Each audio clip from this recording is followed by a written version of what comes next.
یہ بھی بہت سی خرابیوں اور برائیوں کا پیشگیمہ بنتا ہے. حاسد غیبت کرتا ہے اور کچھ نہیں کر پاتا تو بیٹھ کے وہ فلانا ایسا، جو اس کا محسود ہوگا بیٹھ کے اس کے شان میں قصیدہ پڑھے گا. والا قصیدہ نہیں جو قاری امتیاز سنا، قصیدہ مظلومہ وہ سنا ہے، وہ ایسا ہے یہ ویسا ہے ڈبل پیسہ ہے، اس لیے کہ اس سے حسد ہے، اس لیے اس کی برائی دے. پھر حسد جس شخص کے اندر ہوگا وہ سازش کرے گا، اور سازش کرے گا تو حلال و حرام کا فرق بھلا بیٹھے گا.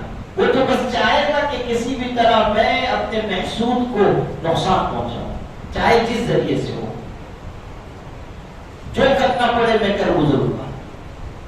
اور حضرت تھانوی نے لکھا حسد کی سب سے بری قسم یہ ہے کہ انسان یہ تمنا کرنے لگ جاتا ہے کہ اللہ اور فلانے سے نعمت چھین لے، چاہے مجھ کو ملے یا نہ ملے. یہ آخری درجہ ہے.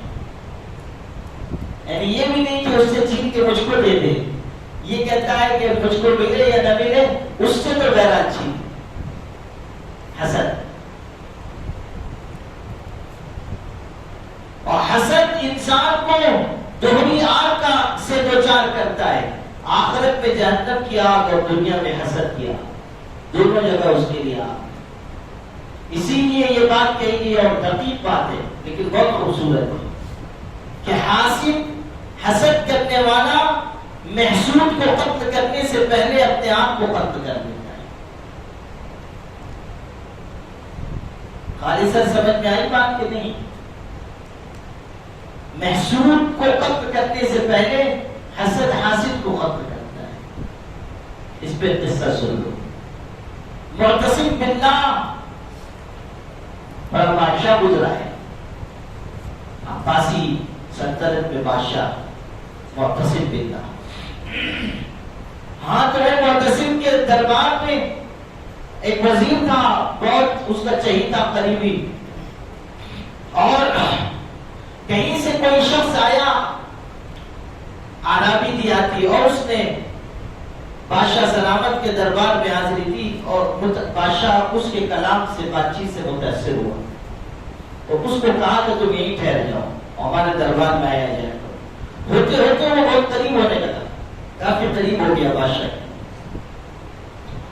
اب وہ جو وزیر تھا اس کو حسد ہونے لگا کہ یہ دن بدن قریب ہوتا جا رہا ہے اور میری طرف اتفاق بادشاہ کم ہو رہا ہے. اب وہ اس ادھیڑ پن میں رہنے لگا کہ کیسے میں اس کی مقبولیت کم کروں. حسد شروع ہوا اور اپنے عروج کو پہنچ گیا. چنانچہ اس نے ایک سازش کی. اس نے یہ کیا کہ اس شخص سے جو اس کا محسوب تھا قربت اختیار، اس کو قریب رکھنے لگا، بلانے لگا، کھلانے پلانے لگا، اس کے ہاں آنے جانے لگا. پھر ایک دن کہنے لگا کہ آج میں چاہتا ہوں کہ تمہاری دعوت کروں. اور چنانچہ دعوت کی اور بلایا اور خوب کھانا کھلایا، اور کھانے ایسے کھلائے جس میں خوب لہسن ڈالا تھا اور ایسا کھانا کھلایا. اور کھلانے کے بعد کہہ دیا کہ دیکھو ہمارے بادشاہ سلامت کو لہسن کی بو بہت ناپسند ہے، اس لیے اگر بادشاہ کے پاس جاؤ گے اور کچھ بات چیت کرنے کی نوبت آئی تو منہ پر ہاتھ رکھ لینا ورنہ ان کو ناگوار ہوگا. تم چونکہ بہت قریب ہو اس لیے تم کو بتا دیا. اور یہاں سے نکل کے اس کے پہنچنے سے پہلے بادشاہ کے پاس پہنچا اور بادشاہ سے کہنے لگا کہ بادشاہ سلامت آپ اس کو اتنا قریب رکھتے ہیں، اتنا عزیز رکھتے ہیں، اتنا چاہتے ہیں اور ایسا اور ویسا، اور وہ تو آپ کے بارے میں کہتا پھرتا ہے کہ آپ کو منہ کی بدبو کی بیماری ہے، آپ جب بات کرتے ہیں تو منہ سے بدبو آتی ہے. وہ ایسا کہتا پھرتا ہے. مجھ سے بھی اس نے کہا. بادشاہ کو بہت ناراضگی ہوئی، لیکن اس نے کہا میں بغیر دلیل کے بات نہیں مانوں گا. کہا کہ آپ اس کو بلائیے، دیکھیے گا جب آپ بات چیت کریں گے تو اپنے منہ پہ ہاتھ رکھے، ناک پہ ہاتھ رکھے گا تاکہ اس کو بو نہ پہنچے. اب اس نے بادشاہ نے بلایا اور واقعی ویسے ہی ہوا. یہ لہسن کی بو کی وجہ سے منہ پہ ہاتھ رکھتا تھا. بادشاہ نے سمجھا کہ وہ بات صحیح ہے تو بادشاہ کو بہت غصہ آیا. اس نے اپنے ہاتھ سے پرچہ لکھا اور کہا کہ جاؤ فلاں شخص کو دینا، اور اس میں یہ لکھا کہ جو یہ پرچی تمہارے پاس لے کر آئے اس کو اسی وقت قتل کر دو، اور قتل کر کے سر ہمارے پاس لے دو. اللہ اللہ اللہ اللہ.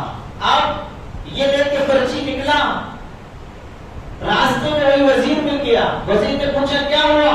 یہ تو سمجھ رہا تھا کہ بادشاہ کے پاس جائے گا اور قتل ہو جائے گا. سازش ایسی رچی گئی تھی, لیکن بادشاہ نے پرچی لکھ کر دے دی. وزیر کو خیال ہوا کہ شاید پورا کام کارگر نہیں ہوا, اور اس لیے لگتا ہے کہ بادشاہ پہ اپنی باتوں کا جادو پھر چلا دیا ہے. اس لیے کہ بادشاہ کا معمول تھا کہ وہ کسی کو انعام کے لیے کوئی چیز مقرر کرتا تھا تو اپنے قلم سے لکھ کر دیتا. تو جب اس نے کہا کہ پرچی لکھ کر دی ہے بادشاہ نے, اور کہا کہ فلاں جگہ جاؤ, تو اس کو خیال ہوا کہ کوئی انعام کی بات ہے, پھر اس کو انعام ملے گا اور پیسے ملیں گے. کہنے لگا کہ کہاں تم زحمت کرو کہ بادشاہ کا کام ہے, لاؤ میں کر دیتا ہوں, تم جاؤ اپنا کام کرو. اس نے کہا کہ ٹھیک ہے, آپ وزیر ہیں, آپ زیادہ بہتر جانتے ہیں. پرچی اس کو دی. یہ پرچی لے کے وہاں پہنچا, اس نے پرچی پڑھی اور وزیر کا قلم, اس لیے کہ لکھا تو جو پرچی لے کے آئے گا گردن اتار دو, وہ گردن اتار دی.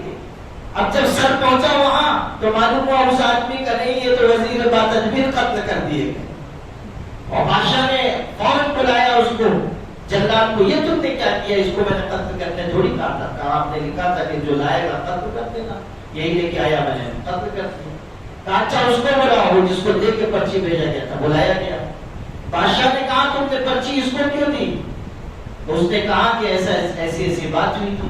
کہا اچھا تم اپنے منہ پر ہاتھ کیوں رکھ رہے تھے جب مجھ سے بات کر رہے تھے؟ تو اس نے سارا قصہ سنایا کہ اسی نے میری دعوت کی تھی, ایسی ایسی بات ہوئی.